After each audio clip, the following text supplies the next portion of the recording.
Shalom saudara-saudaraku, Jemaat House of Grace, The Kingdom of God, dimanapun Anda berada. Kiranya berkat, perlindungan, penyertaan Tuhan berlangsung dalam kehidupan saudara. Juga saya menyapa saudara-saudaraku yang saat ini menonton rekaman video firman Tuhan ini. Berkat yang sama kiranya melimpah dalam kehidupan saudara. Sebelum kita merenungkan firman Tuhan, mari kita sama-sama berdoa. Bapa yang kudus, Bapa yang kami kenal dalam nama Tuhan Yesus Kristus, ini kami Tuhan, anak-anak kesayangan-Mu. Kami mengucap syukur Tuhan untuk kebaikan-Mu, untuk penyertaan-Mu dalam hidup kami. Dalam masa-masa yang seperti ini, kami percaya tidak pernah sedetik pun kami ditinggalkan. Bahkan Engkau selalu ada bersama dengan kami, Engkau ada di dalam kami Bapa. Bapa, pagi ini kami ingin merenungkan sebagian dari firman-Mu. Mari nyatakan isi hati-Mu bagi kami Bapa, sehingga kami boleh lebih lagi mengerti apa yang menjadi mau-Mu dalam hidup kami. Terima kasih Bapa, terima kasih Tuhan Yesus. Berbicaralah, kami akan mendengar. Di dalam nama Tuhan Yesus Kristus, kami sudah berdoa mengucap syukur. Yang percaya katakan, amin. Nah, saudara-saudaraku, hari ini kita merayakan hari pencurahan Roh Kudus, yaitu hari Pentakosta, hari yang ke-50, ya. 10 hari setelah Tuhan Yesus naik ke sorga, Dia mencurahkan rohnya, Dia mencurahkan sesuai dengan janjinya. Nah, saudara-saudaraku, ada banyak pengertian yang kurang tepat mengenai identitas Roh Kudus ini. Ada beberapa orang yang menganggap Roh Kudus itu adalah sebagai suatu kuasa mistik, atau ada yang juga mengatakan bahwa Roh Kudus adalah semacam kuasa yang Elohim berikan kepada para pengikut Kristus. Sebab itu saudaraku, mari kita sama-sama belajar siapakah Roh Kudus itu, sehingga kita tidak disesatkan oleh pengajaran-pengajaran yang kurang tepat. Saya tidak katakan tidak benar, mungkin kurang tepat, yang diajarkan oleh segelintir orang tanpa diikuti dengan pengetahuan firman Tuhan yang baik, sehingga pengajaran itu menjadi melenceng alias ngaco, ya. Nah, saudaraku, siapakah Roh Kudus itu? Secara sederhana, Alkitab mengatakan bahwa Roh Kudus adalah Elohim. Roh Kudus itu adalah pribadi Elohim yang ketiga. Firman Tuhan juga menyatakan bahwa Roh Kudus adalah sebuah pribadi yang memiliki akal budi, memiliki perasaan, dan juga memiliki kehendak. Fakta tersebut dapat kita lihat dan dibuktikan. Roh Kudus memiliki akal budi. Rasul Paulus katakan di 1 Korintus 2 ayat yang 10 dikatakan begini, karena kepada kita Elohim telah menyatakannya oleh Roh, sebab Roh menyelidiki segala sesuatu, bahkan hal-hal yang tersembunyi dalam diri Elohim. Saudaraku, Roh Kudus itu memiliki akal budi. Dia menyelidiki hal-hal yang tersembunyi dalam diri Elohim. Tetapi juga Roh Kudus memiliki perasaan. Itu sebabnya Rasul Paulus tuliskan dalam Efesus pasal 4 ayat yang ke-30 dikatakan, janganlah kamu mendukakan Roh Kudus. Roh Kudus Elohim yang telah memeteraikan kamu menjelang hari penyelapaan. Jadi Roh Kudus memiliki perasaan. Roh Kudus juga memiliki kehendak. Demikian juga Roh membantu kita dalam kelemahan kita. Sebab kita tidak tahu bagaimana kita sebenarnya harus berdoa. Tetapi Roh sendiri berdoa untuk kita kepada Elohim dengan keluhan-keluhan yang tidak terucapkan. Saudaraku, perhatikan, di saat kita menjadi lemah, di saat kita tidak dapat berdoa, banyak sekali ketika kita menghadapi kelemahan-kelemahan, kita tidak bisa berdoa. Banyak orang katakan kepada saya nggak tahu saya harus berdoa bagaimana. Tapi saya katakan, tetaplah berdoa dan percayalah, Roh Kudus akan membantu engkau untuk berdoa. Roh Kudus akan berdoa kepada Elohim untuk kita. Haleluya. Jadi saudaraku, Roh Kudus itu adalah Roh Elohim dan juga Roh Kristus. Paulus katakan apa? Tetapi kamu tidak hidup di dalam daging, melainkan di dalam roh. Jika memang roh Elohim diam di dalam kamu. Tetapi jika orang tidak memiliki roh Kristus, perhatikan, ia bukan milik Kristus. Tadi dia katakan pertama roh Elohim, yang kedua dia katakan roh Kristus. Jadi roh yang sama, roh Elohim, roh Kristus, Ruach HaKodes atau Roh Kudus, itu sama ya. Itu adalah Elohim sendiri. Dan jika roh dia yang telah membangkitkan Yesus dari antara orang mati diam di dalam kamu, maka dia itu siapa? Bapa Yahweh, Elohim yang telah membangkitkan Kristus Yesus dari antara orang mati akan menghidupkan juga tubuhmu yang fana itu dan rohnya yang diam di dalam kamu. Haleluya. Jadi saudaraku, kita harus tahu bahwa Bapa Yahweh, Yeshua HaMashiach, Ruach HaKodes itu adalah Elohim sendiri. Saya lebih cenderung memanggil Tuhan kita Bapa Yahweh atau Elohim. Sesuai dengan namanya.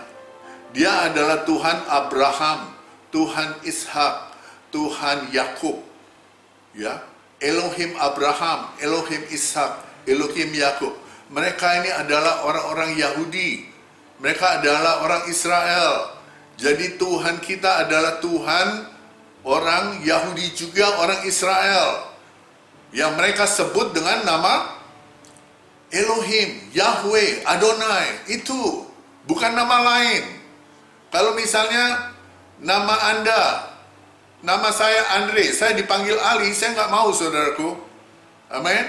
Nah, kata Tuhan yang pertama kali disebut dalam Alkitab itu adalah pada kitab Kejadian pasal 1 ayat 1. Dikatakan di sana, pada mulanya Elohim menciptakan langit dan bumi.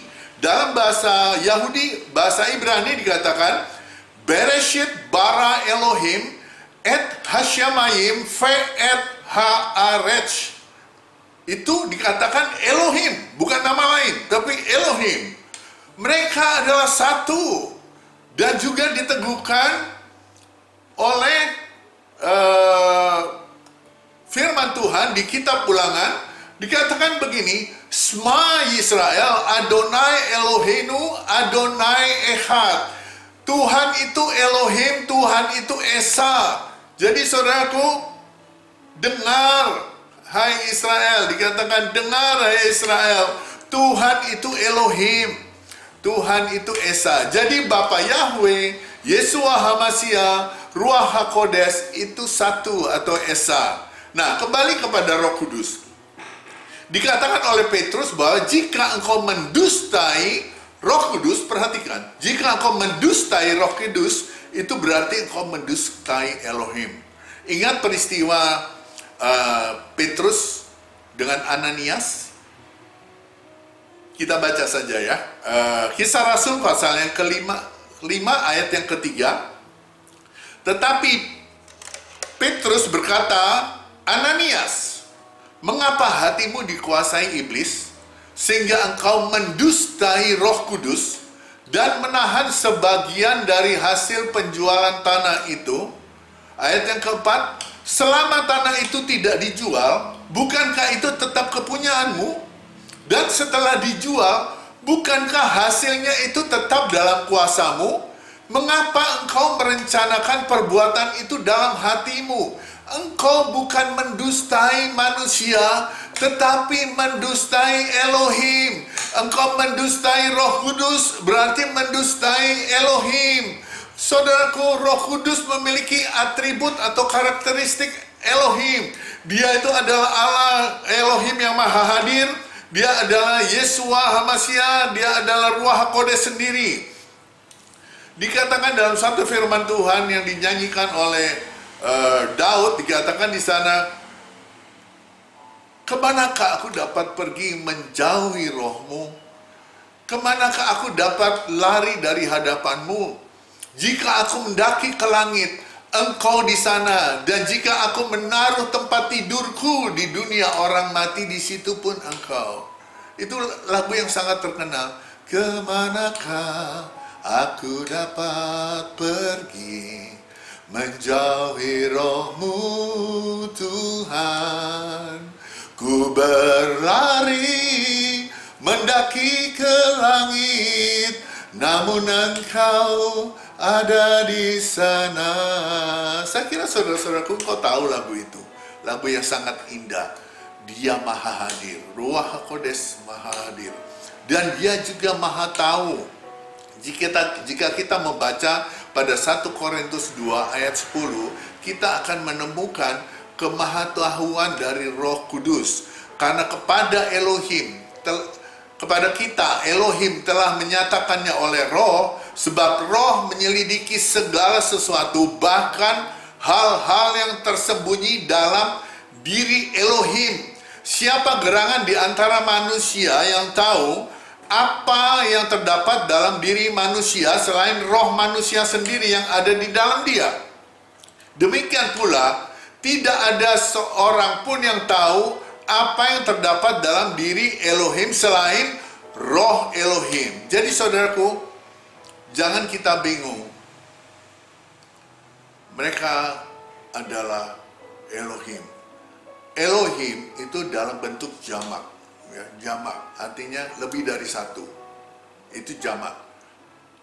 Bapa Yahweh, Yeshua HaMashiach, Ruach HaKodes, mereka adalah satu. Jadi saudaraku, jangan kita bingung. Seandainya kita berada dalam suatu ibadah penyembahan yang begitu kental, dan kemudian kita melihat ada orang yang berteriak dalam bahasa roh, kemudian kita melihat ada orang yang bergetar dan mungkin melompat-lompat, ada yang rebah, ada yang menangis, ada yang tertawa terbahak-bahak, tidak berhenti-henti, karena mereka dikuasai oleh kuasa Roh Kudus. Itu bukan berarti hanya mereka yang dipenuhi Roh Kudus. Amin. Sedangkan yang lain yang tidak mengalami manifestasi seperti itu, tidak ada Roh Kudus. No. Saudaraku, perhatikan ini. Roh Kudus tinggal di dalam kita sejak kita percaya dan menerima Tuhan Yesus sebagai Tuhan dan Juru Selamat kita secara pribadi. Sebab di dalam satu roh kita semua, baik orang Yahudi maupun orang Yunani, baik budak maupun orang mereka, telah dibaptis menjadi satu tubuh, dan kita semua diberi minum satu roh. Di dalam dia juga, karena kamu telah mendengar firman kebenaran itu, yaitu Injil keselamatanmu, di dalam dia kamu juga ketika kamu percaya, dimeteraikan dengan Roh Kudus yang dijanjikan itu. Haleluya. Engkau dimeteraikan oleh Roh Kudus ketika engkau percaya.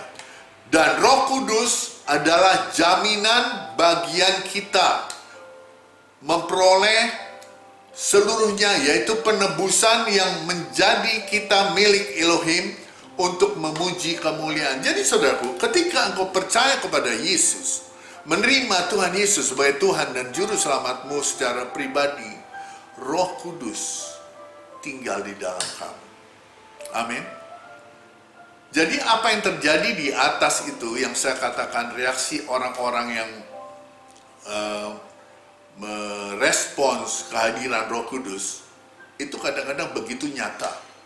Ya, mereka merespons itu begitu nyata sehingga mereka ada yang berteriak, ada yang menangis, ada yang tertawa terbahak-bahak, yang disebut juga holy laughter. Itulah pekerjaan Roh Kudus. Jadi kita tidak dapat membatasi Roh Kudus bekerja. Amin. Nah, menurut Anda, dari ketiga pribadi itu, siapa yang saat ini berada di bumi? Pada zaman gereja, pada zaman kasih karunia. Pasti saudara katakan Roh Kudus, benar? Benar, tapi sebenarnya yang lebih tepat adalah Elohim sendiri. Yahweh, Yeshua HaMashiach dan Ruach HaKodes ada bersama kita melalui pribadi Roh Kudus. Haleluya. Saudaraku, jangan bingung. Jangan Anda berpikir kalau kita misalnya fokus hanya kepada Kristus, maka Roh Kudus berduka atau bersedih. Atau kalau kita fokus hanya kepada Bapa Yahweh, kemudian Yesus akan bersedih. No, sudah saya jelaskan tadi di atas bahwa Bapa Yahweh, Yeshua HaMashiach dan Ruach HaKodes itu adalah satu. Jadi saat kita berseru kepada Yesus, maka itu berarti kita berseru kepada 3-in-1. Bapa Yahweh HaMashiach, Yeshua HaMashiach, Ruach HaKodes, itu Elohim sendiri. Haleluya. Saudaraku, tahukah Anda bahwa Roh Kudus sangat mengasihi Anda? Sebagaimana Bapa dan Yesus mengasihi Anda, karena mereka itu adalah pribadi yang sama, yang memiliki karakter yang sama. Itu sebabnya dikatakan Elohim adalah kasih. Jadi Ruach HaKodes atau Roh Kudus itu sangat mengasihi Anda. Haleluya. Memang sukar bagi yang diciptakan, kita yang diciptakan untuk menjabarkan penciptanya. Amin.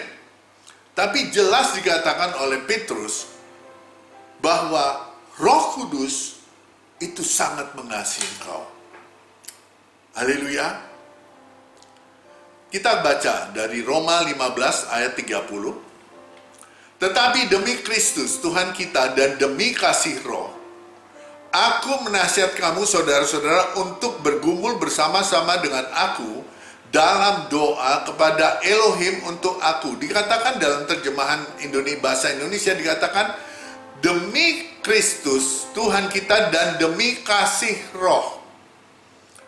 Sebenarnya terjemahan yang lebih tepat dalam New King James Version dikatakan bukan demi kasih Roh, tapi melalui kasih dari Roh Kudus, through the love of the Spirit. Jadi Roh Kudus itu sangat mengasihi engkau. Amin.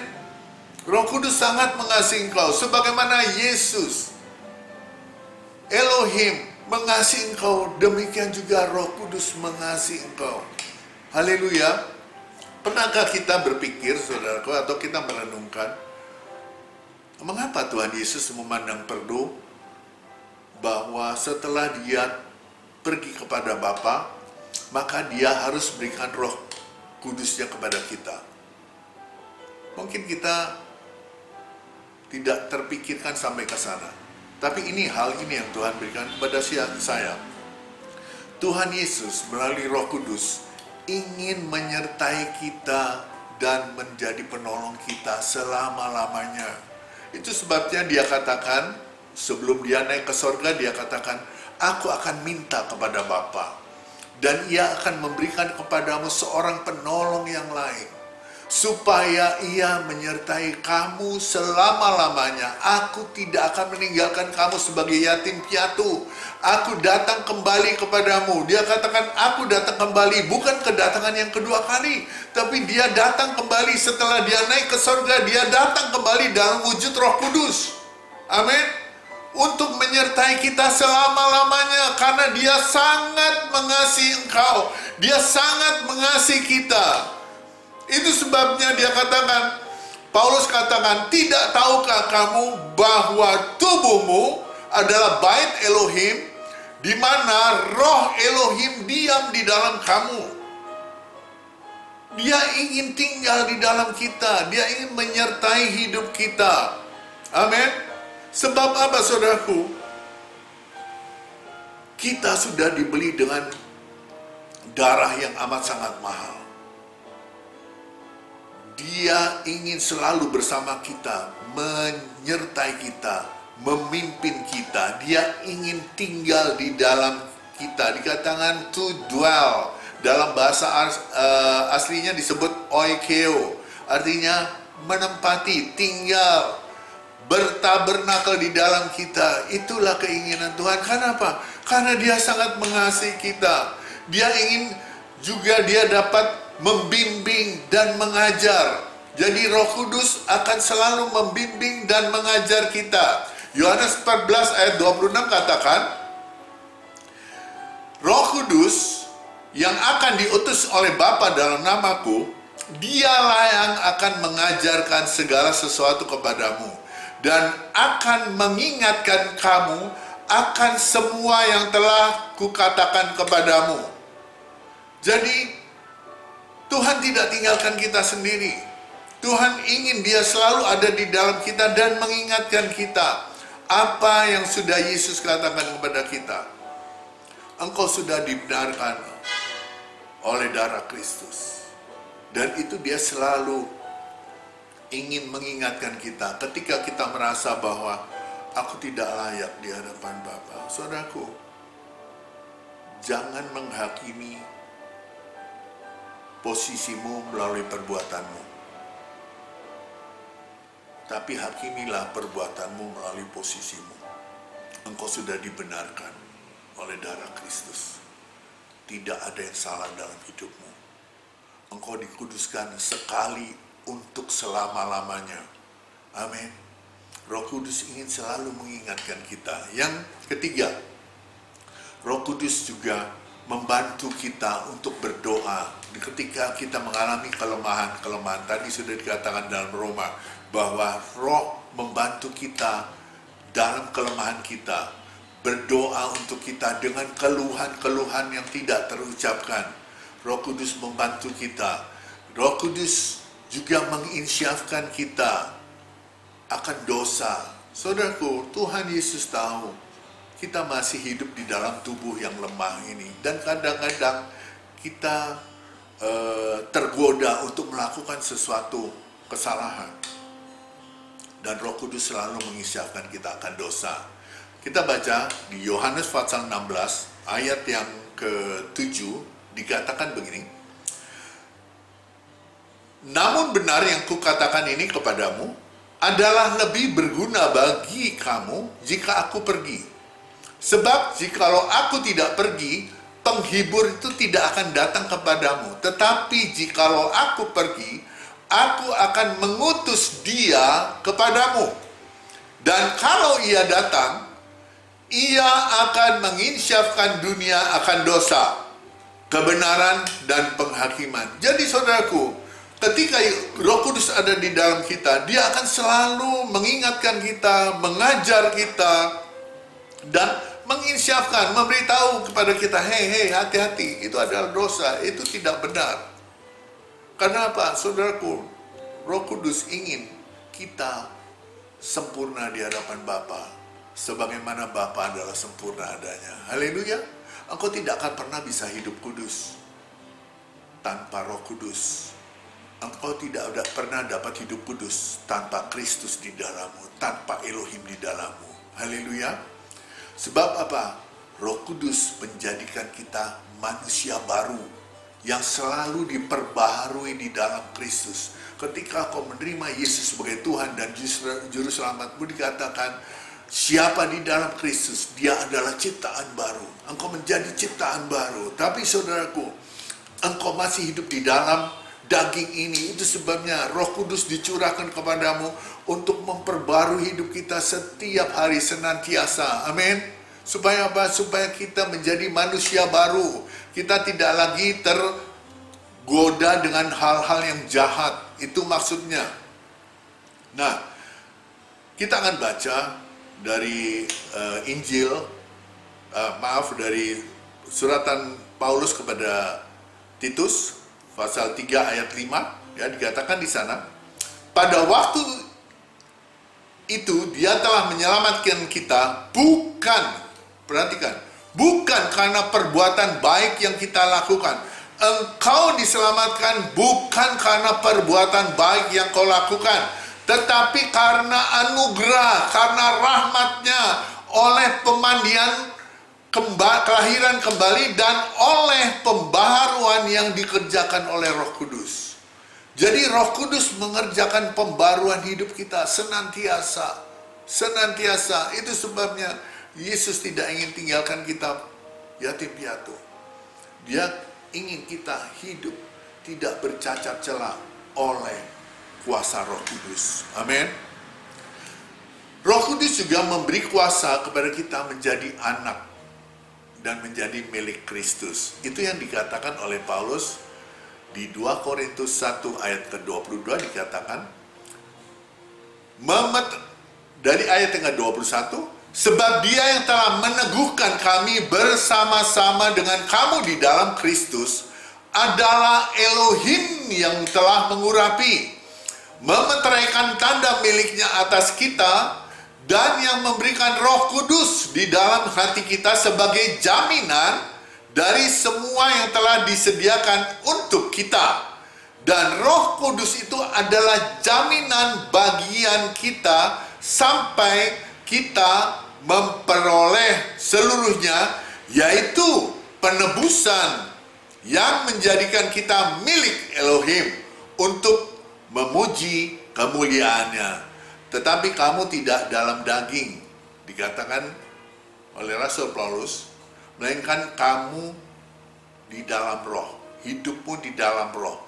Jika memang roh Elohim diam di dalam kamu, tetapi jika orang tidak memiliki roh Kristus, dia bukan milik Kristus.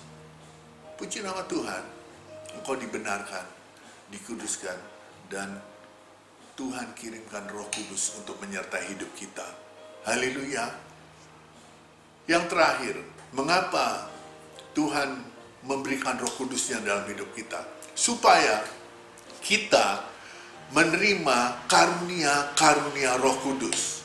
Jadi saudaraku, kita yang sudah menerima Roh Kudus, firman Tuhan katakan bahwa kita juga akan menerima karunia-karunia Roh Kudus, yaitu suatu kemampuan yang Elohim berikan bagi orang percaya untuk kepentingan pelayanan. Dan setiap orang percaya, setidaknya dia akan memperoleh satu karunia roh, di mana tujuannya adalah untuk membangun gereja, membangun orang percaya. Amin. 1 Petrus 4 ayat 10 katakan begini, layanilah seorang yang akan yang lain sesuai dengan karunia yang telah diperoleh tiap-tiap orang sebagai pengurus yang baik dari kasih karunia Elohim. Jika ada orang yang berbicara, baiklah ia berbicara sebagai seorang yang melayani, yang menyampaikan firman Elohim. Jika ada orang yang melayani, baiklah ia melakukannya dengan kekuatan yang dianugerahkan Elohim, supaya Elohim dimuliakan dalam segala sesuatu, karena Yesus Kristus ialah yang empunya kemuliaan dan kuasa sampai selama-lamanya. Amin. Nah, saudaraku, Tuhan berikan Roh Kudus agar engkau memperoleh karunia-karunia Roh Kudus. Itu sebabnya Yesus katakan, tetapi kamu akan menerima kuasa kalau Roh Kudus turun atas kamu, dan kamu akan menjadi saksiku di Yerusalem, di seluruh Yudea dan Samaria, bahkan sampai ke ujung bumi. Saudaraku, perhatikan ini. Ketika engkau dibenarkan, engkau dikuduskan oleh Kristus, Roh Kudus ada di dalammu. Ketika Roh Kudus ada di dalammu, maka pribadi yang terlihat bukan lagi pribadimu, tetapi pribadi Roh Kudus, pribadi Elohim, pribadi Yesus. Yang dulunya kita hidup di bawah kuk dosa, perhambaan dosa, engkau diambil, ditebus dengan harga yang mahal. Engkau menjadi milik Kristus dan engkau menjadi hamba Kristus. Amin. Menjadi anak yang sangat dikasihi Bapa. Itu sebabnya Yesus sangat mengasihimu dan mengirimkan Roh Kudusnya kepadamu, sehingga engkau menjadi manusia baru setiap saat. Orang melihat di dalam pribadimu, bukan pribadimu yang lama, tapi pribadimu yang baru, yang penuh dengan kasih, penuh dengan kemurahan dari Roh Kudus. Amin. Haleluya. Saudara-saudaraku, pemberitaan ini, renungan ini, saya akan bagi dalam 2 atau 3 session. Karena kalau saya jadikan satu akan menjadi sangat panjang. Tapi saudaraku, Percayalah, berdoa, katakan kepada Roh Kudus, berikan aku karunia-Mu, sehingga aku boleh menjadi saksi-Mu, memberitakan Injil, bukan berkhotbah saudaraku, tapi engkau menjadi kitab yang terbuka, engkau menjadi pribadi yang mencerminkan Yesus, dimanapun engkau berada, engkau menjadi terangnya, engkau menjadi kemuliaan bagi nama Tuhan, bukan